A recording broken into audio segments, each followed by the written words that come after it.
I don't get it. I just don't get it. How do you make a whole Transformers movie with no Decepticons? The Decepticons what made the Autobots. You can't have the story without us. I mean, you even made an appearance in that Bumblebee movie, and I still get sidelined. How? How? Well, I'm the GOAT, so you know. Then the movie is 2 hours long, but yet it doesn't even need it. Because you know why? The villains aren't me. Ooh, The Flash comes out next weekend. Are you not concerned about this? To be honest with you, I actually kind of liked it. What's up, guys? Jahoot here, and I just got dropped off by Optimus Prime and friends from seeing Transformers: Rise of the Beast. Let's talk about it. Actually start. Where do I actually start? Where do I actually start? I don't know. Cause it's really not really much to talk about. This is a very bland movie. We coming off of Michael Bay from doing this, and then we had the little Bumblebee spinoff, and then we get this now, and we all wonder, is it gonna be just as episodic and insane as Michael Bay movies? No, it's pretty safe. This is a very safe Transformers movie. My problem with the Michael Bay ones was always that they would cut away from the action and give less screen time to the Transformers, but when they transform, you feel it, you hear it. This one is just like they transform and you see it, but you don't feel it. Like the first Transformers movie, when Optimus Prime finally came out and you see his face and you get up in Sam's Witwicky's face, it looked actually real. They are really in the same space. This one, it feels like CGI and the humans, real humans, CGI. Like Optimus Prime look cool, but it just don't feel like he's there.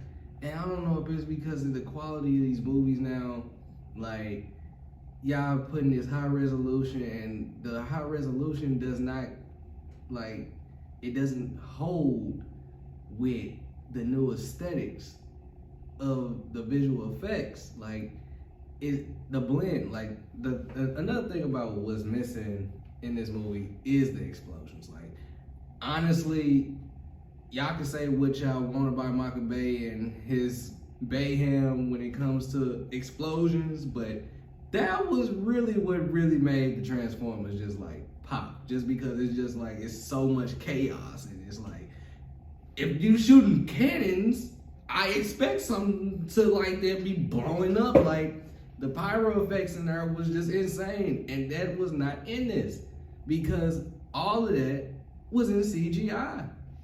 So it's just like the story is very bland. Like the villains, they are about as menacing as the ones that was in the Bumblebee movie. It was the leader and he had 2 little henchmen, but you don't know nothing about the henchmen because you don't get no like solo interactions with them where they going after one of these Autobots, and then or they going after that the Primals, the Maximals. I'm gonna keep it a buck. I don't like Beast Wars. I never watched Beast Wars, so I can't really say I don't like it. But based on the animation, I'm not gonna watch it. And even the concept of animals that can transform is just like, y'all had a good thing and now y'all trying to make this something, and it's really amazed me how they even got a fan base, because that doesn't work. Car and robot, them are machines, so of course, but I digress. Whoever wrote this script didn't really want to focus on getting too deep. Like I said, this movie is safe. There's no risk. The stakes get undermined. Like when they do feel like there's something at stake, it happens, but then later on in the movie, it's like, well, there was no point of this. Like, if that was gonna happen anyway, like, so it's like, again, with Michael Bay movies, like, For example, when they killed Optimus in Revenge of the Fallen, you felt that, even though they undercut it in the end, but it still worked just because how he went out. You know what I'm saying? Like, he went with a 1v3. Optimus was going ham. And you know who he was fighting in that 1v3? Two of them. Megatron and Starscream. Come on now. And let me just say right now, not a single Decepticon. Not a single Decepticon. That's why he over here crying. You see that? And Starscream laughing at him. Because Bumblebee, in the Bumblebee movie, they showed us Decepticons. They showed us the war. But Megatron was also absent in that movie. But guess who made an appearance though? Starscream. It's just like, why y'all keep disrespecting MT? Why? Give him some justice. The thing that's missing in this movie, it also just definitely do miss happen. It doesn't have a style. Like, the person who directed this movie, he directed Creed 2. I don't really remember much of Creed 2. I'll go back and watch it eventually. But given that that's the big movie to his name right now, and then this, you get the style that he is trying to present in this movie. But then it's like the casting kind of makes me question what was going on behind productions. And I feel like, you know, it's just a cultural thing. But besides the representation, the movie itself still don't have like a flavor to me. It just feels like a movie, not a movie, but a ride, like at Universal's. Like, this is just like an experience, but it's not giving me like that wow factor, like that's making me like, what did I just watch? This is giving me like, huh? Oh, it's still on. Ooh, man. No Decepticons, huh? You can't have Autobots and not have Decepticons, because the whole reason behind the Autobots is because of the Decepticons. You should watch the last video that I just posted about Megatron. You'll know a little more what goes on between that. The Decepticons pretty much made the Autobots. And the fact that Optimus Prime will be in this movie sometimes like doubting himself or whatever because he felt bad for why they on Earth, but he don't actually elaborate why they on Earth. They just there for the last 7 years, and it's like, why y'all on Earth? What you trying to say? Is there someone else that we should know about? And nope, they don't want to mention it. And it's like, how do y'all have Unicron show up in the first movie?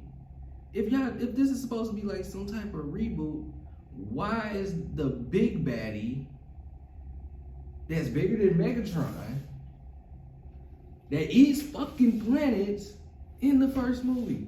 And it don't really even show him eat the planet. It show him like stab it and like get ready to suck it up. But we don't actually see the whole planet like just getting devoured, or the people that's on there still getting sucked in. They trying to clutch on, and then you just see like the Unicron just finish the planet off and then move through the space and just like burp or something, and then that's when the title card is supposed to pop up. We don't get nothing like that. Like, that's what I'm saying. Like, it's no style. Like that what was the movie came out like 1986? Like when Unicron first was introduced in that one, like the animation in it definitely was going crazy for how he was eating planets. So it's like, for y'all to have this movie was a $200,000 budget. The human characters, like I said, I'm not finna be, this is an amateur review. I'm not finna be that kind of person that sit here and name off these people. If you know what movie they from, that's how I'm pretty much gonna go from it. So the dude from In the Heights and the girl from The Swarm, they were okay, you know.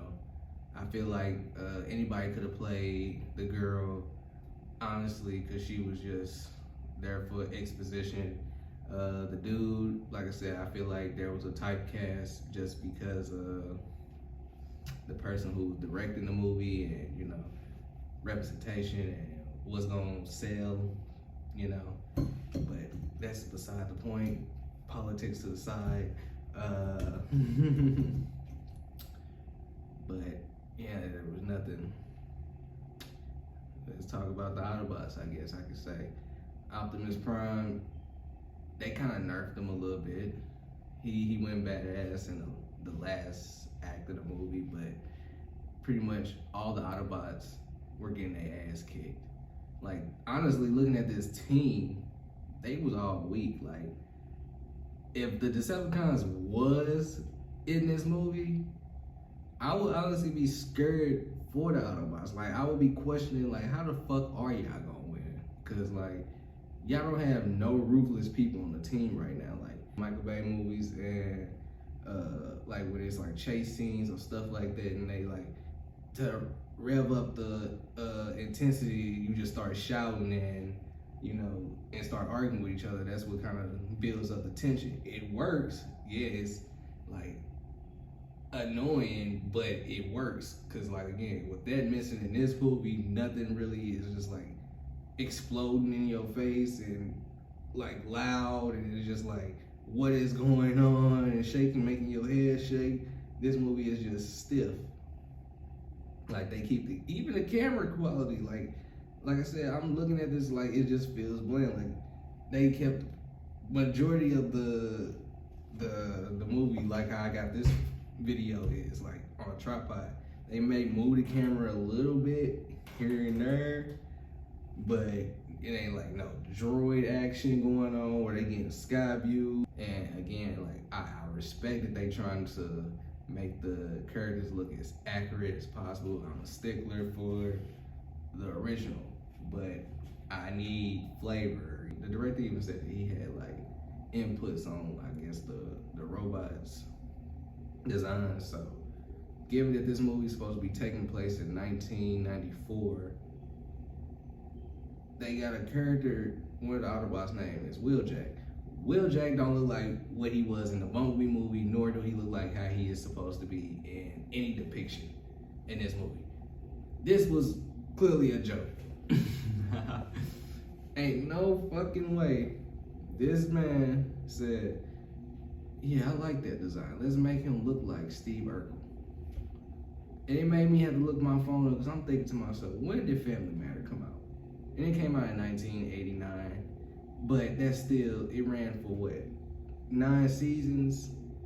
So pretty much it still crossed into 1994 territory. So, but because again, representation, you got him looking like Steve Urkel, but he has a Spanish voice. What is going on? Something something is going on. Something. But you know what? I'm not gonna look too deep into it because again, this is a very bland movie that's just, it feel like it has hidden messages in there that's not supposed to be in this, but it's just a kids movie. This feels like a straight kids movie. Like Michael Bay movies felt like PG-13, like teens, like you, like immature teenagers. Like that's me. Not me, but you know, like, let's just be rebels, cool with it. Like this, like I said, it just feels safe, harmless. Don't do no wrong. Like Optimus ain't like how he was in the other movie, but like all ruthless and ready to kill. This ain't it. So to wrap things up, I'm gonna have to say I would give this movie probably 6 Jahoots out of 10. To rank it all up now, I'm gonna just go, guess for what we got right now, my ranking now is at Dark of the Moon, Bumblebee, Age of Extinction,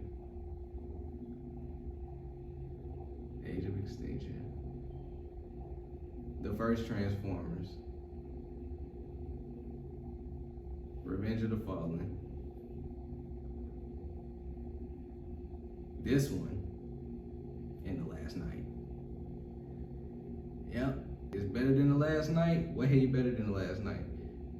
But even that one had Megatron in it, so it's really right there. But Revenge of the Fallen, just because Optimus did the 3v1 and he was a total badass in that movie before they Megatron did some backdoor shit, it's better than this movie because it took a risk.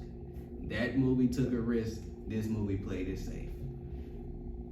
Yeah, so 6 Jahoots out of 10. I'm Jahoot. This is my amateur review. I'm out.